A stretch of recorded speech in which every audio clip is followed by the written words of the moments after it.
Open టాక్కి స్వాగతం. దినదినగండం నూరేళ్ల ఆయుష్ అన్నట్టుగా ఉంది వైసీపీ పార్టీ పరిస్థితి. ఒక పక్క పార్టీ నేతలను కాపాడుకోవాలో, మరోపక్క ప్రతిపక్షాలతో పోరాడాలో జగన్మోహన్ రెడ్డికి తెలియని పరిస్థితి. గత కొద్ది రోజులుగా కనీసం 175 స్థానాలకు అభ్యర్థులను ప్రకటించలేని పరిస్థితి. ఇక పార్లమెంటు స్థానాల గురించి ఎంత తక్కువ మాట్లాడుకుంటే అంత మంచిది. అభ్యర్థులు లేక ఫ్యామిలీ ప్యాకేజ్ కింద ఇచ్చేస్తున్నారు. చూడండి, బొత్స ఫ్యామిలీకి ఏకంగా 3 సీట్లు అయితే 3 పార్లమెంటు స్థానాలు అయితే ఇవ్వడం జరిగింది. అంటే ఫ్యామిలీ ప్యాకేజ్ కింద పార్లమెంటు స్థానాలు ఇచ్చేసే పరిస్థితి. ఎందుకంటే ఎవరు ముందుకు రాని పరిస్థితి. అలాంటి పరిస్థితుల్లో ఇప్పుడు జగన్మోహన్ రెడ్డికి మరొక అతిపెద్ద ఎదురు దెబ్బ తగిలింది. ఎప్పుడైతే అసెంబ్లీ సమావేశాలు ప్రారంభమయ్యాయో వెనువెంటనే జగన్మోహన్ రెడ్డికి కోలుకోలేని దెబ్బ. అది కూడా నెల్లూరు రాజకీయాలను తీవ్ర ప్రభావితం చేసే ఎదురు దెబ్బ ఒకటి తగిలింది. కందుకూరు వైసీపీ ఎమ్మెల్యే మహిదర్ రెడ్డి ఇప్పుడు వైసీపీ పార్టీని వీడి తెలుగుదేశం పార్టీలో చేరేందుకు రంగం సిద్ధం చేసుకున్నారు. దీనికి సంబంధించి కొద్దిసేపటి క్రితమే నారా లోకేష్ను కూడా మహిదర్ రెడ్డి మీట్ అయినట్టుగా ఒక వార్త అయితే వచ్చింది. ఇది నెల్లూరులోనే కాదు, రాష్ట్ర రాజకీయాల్లో కూడా ఒక ప్రకంపనగా మారింది. ఇప్పటికే వెళ్ళిపోయే నేతలను బుజ్జగించే ప్రయత్నంలో ఉన్నటువంటి జగన్మోహన్ రెడ్డికి ఇదొక అతిపెద్ద ఎదురు దెబ్బగా చెప్పుకోవచ్చు.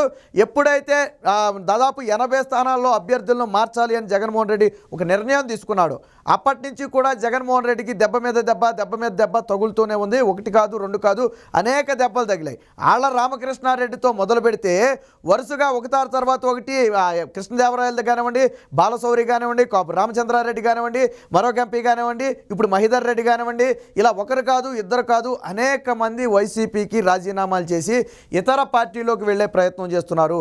అందులో భాగంగానే మహిదర్ రెడ్డి కూడా ఇప్పుడు రాజీనామా చేసి తెలుగుదేశం పార్టీలో చేరి అక్కడి నుంచి పోటీ చేయాలని చెప్పి భావిస్తున్నట్టు తెలిసింది. ఇప్పటికే నెల్లూరు రాజకీయాల్లో వైసీపీ పరిస్థితి అంపశయ్య మీద ఉన్నట్టుగా తయారైంది. ఒకప్పుడు కంచుకోటగా ఉన్నటువంటి నెల్లూరు ఈరోజు పూర్తిగా వైసీపీ పట్టుకోల్పోయే పరిస్థితి.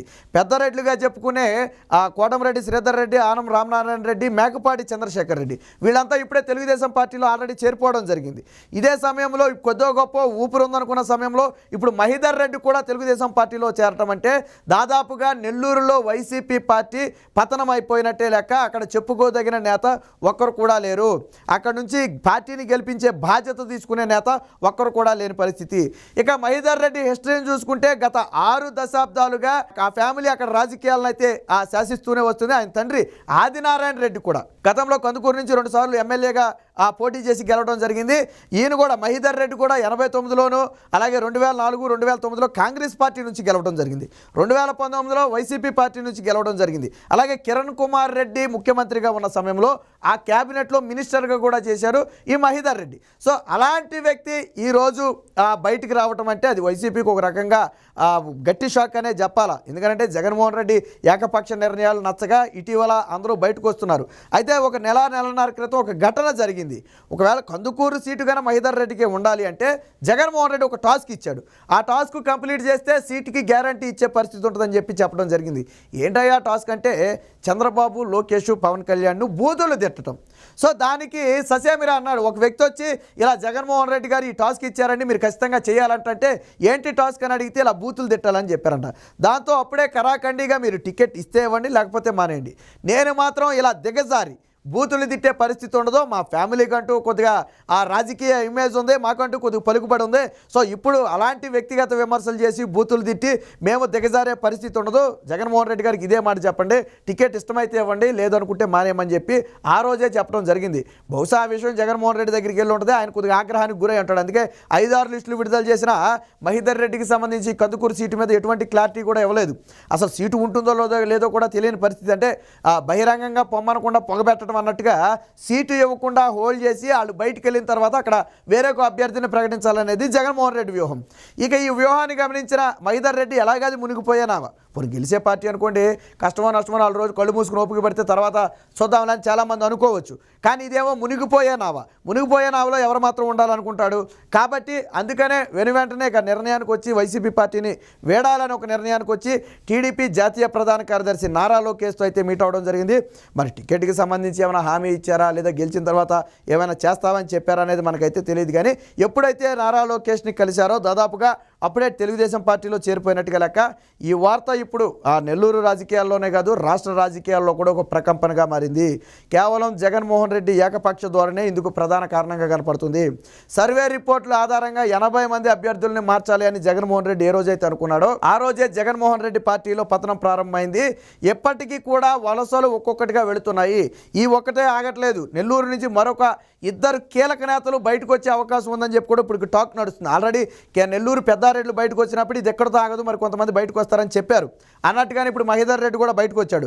బట్ మహేందర్ రెడ్డి వచ్చిన తర్వాత కూడా మరొక 2 కీలక నేతలు వైసీపీ నుంచి బయటికి రావడానికి సిద్ధంగా ఉన్నారు. బట్ ఆ ప్రతిపక్ష పార్టీల నుంచి ఒక హామీ లభిస్తే బయటికి రావడానికి సిద్ధంగా ఉన్నారని చెప్పి తెలుస్తుంది.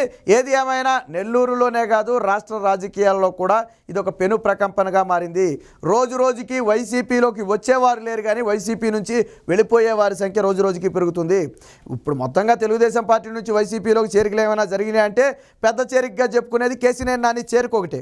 కానీ వైసీపీ నుంచి ఎంతమంది వెళ్ళిపోయారంటే దాదాపు సగం పార్టీ వెళ్ళిపోయింది పైకి. పైగా రాబోయే రోజుల్లో రాజ్యసభ ఎన్నికలు ఉన్నాయి. ఇలాంటి సమయంలో వైసీపీకి యాంటీగా మారటం అంటే ఖచ్చితంగా వచ్చే ఎన్నికల్లో వాళ్ళు ప్రతిపక్షానికి అనుకూలంగా ఓటేస్తే ప్రతిపక్షాలు ఒక రాజ్యసభ సీటును గెలుచుకునే అవకాశం ఉంటుంది.